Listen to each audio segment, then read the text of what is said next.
that had points where it was uncomfortable. There were certain moments of fear.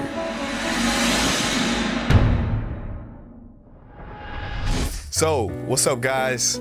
Last day in Australia, decided to make a video because we're gonna do something really cool today. I'm really excited.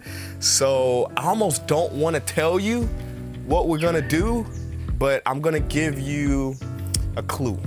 So today we're going to kind of visit the old and the new.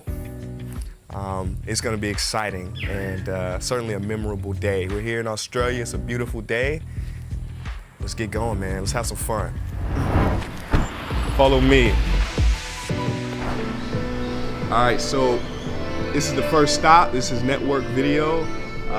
This is the last DVD place in Byron Bay. So I'm excited to go in. I love movies, and this is like a antiquity, right? It's like everybody's on Netflix and everybody's on Hulu and Amazon Prime, and sometimes it's good to just, you know, get the DVD and, you know, smell it and just open it up and then just watch it, you know. So I love doing this. So we're gonna check out Network Video.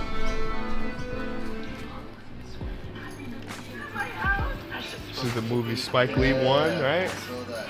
So Spike Lee's like amazing. My favorite Spike Lee movie is He Got Game. He Got Game. Ray Allen, Denzel Washington. Amazing film. Amazing film. He should have won it for.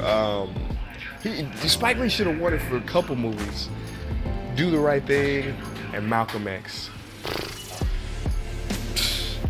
So I'm happy he finally got one. You know.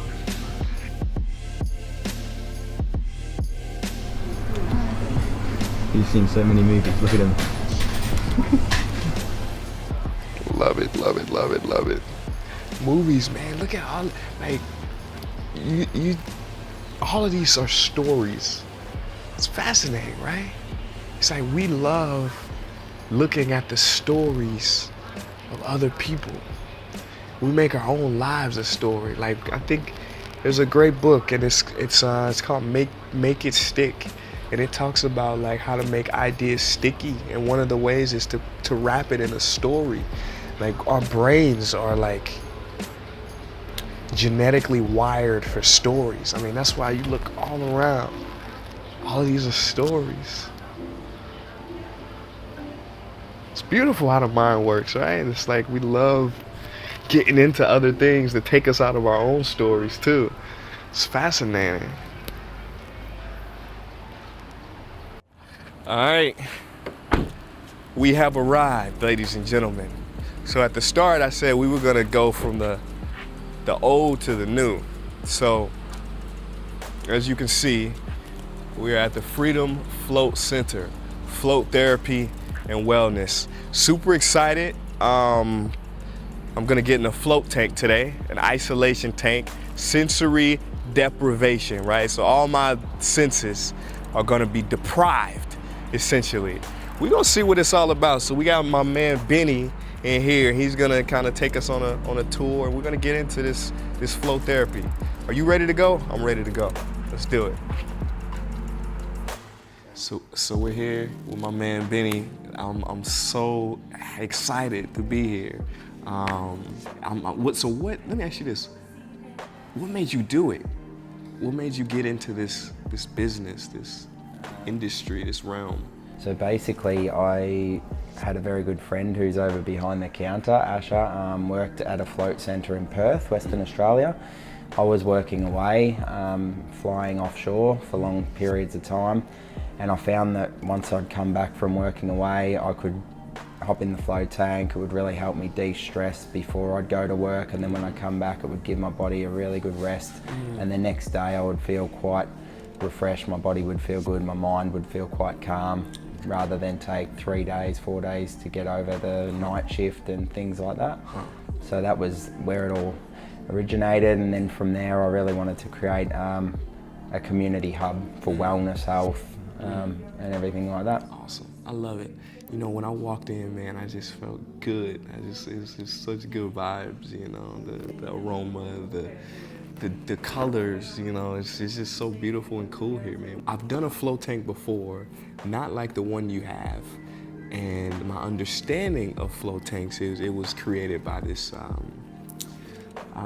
scientist, right? John Lilly. Yeah, right? yeah. And I know he did a couple weird, I think innovative things with, dolphins and extraterrestrials and LSD. LSD. Yeah. So let me ask you this. I know you just kind of explained that your benefit was more of a peaceful, a calming, a whole body, mind, just equanimity. What other uses could float tanks have from your understanding and knowledge? Military will use them for post-traumatic stress and also learning, because if you hop in the float tank and you do feel comfortable to shut the lid, turn the lights out, that's sensory deprivation. So if you do visualization things, so Stephen Curry's quite well known for using these, or the Golden State Warriors. Steph Curry uses it. Yeah, and they use them for visualization, so there's no external input and anything to pull your focus away. In the pod, if you can do visualizations, it's a lot more powerful. Rather than being here, all the noises and things could pull your focus away. 10%, 15%, we're in there. When you're used to that environment, your body's completely rested, you're not exerting any energy, plus you can harness that power of the mind. So that's a big one for people. Other people use it just for the physical pain relief or benefits like that. So the power of the mind in there is like, that's a really big one. That's what John Lilly was all about. Yeah. Altered states of consciousness and beautiful. Well, I'm excited. You ready? Can we jump in there? Sweet, can man. we see what's going on? Yeah. Let's do it. Okay. Cool. Here we go. Yep. So basically there's over 550 kilograms of magnesium sulfate or Epsom salt, which is what keeps you buoyant. So I really encourage people, the mind is quite hard it's a weird environment, so the mind can be, take a while to trust that you can stay afloat. Yes. This was something I experienced, so I found just laying back, letting the head and shoulders relax, really let your air out and let your body sink into it, and surrender, that's the main word, surrender, and then you can drop away in there. So that's pretty much all you need to know, and once you finish, have a rinse and come out and have some herbal tea and just share your experience. It's good. You're an awesome guy, thank you. No worries, man. All good. All right, well, sounds good. We're gonna do this. We're gonna hop in. All right, I think it's about that time. Me and this float tank, we don't have to get some serious business in. I'm completely naked right now too, so I don't think you want to record that though. I think that's, it's gotta be, or it could be censored. We're good. All right, man. All right. See you in 1 hour. Peace.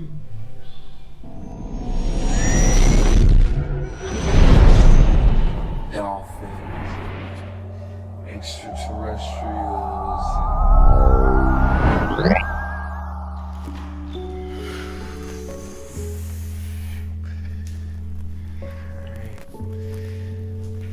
Interesting.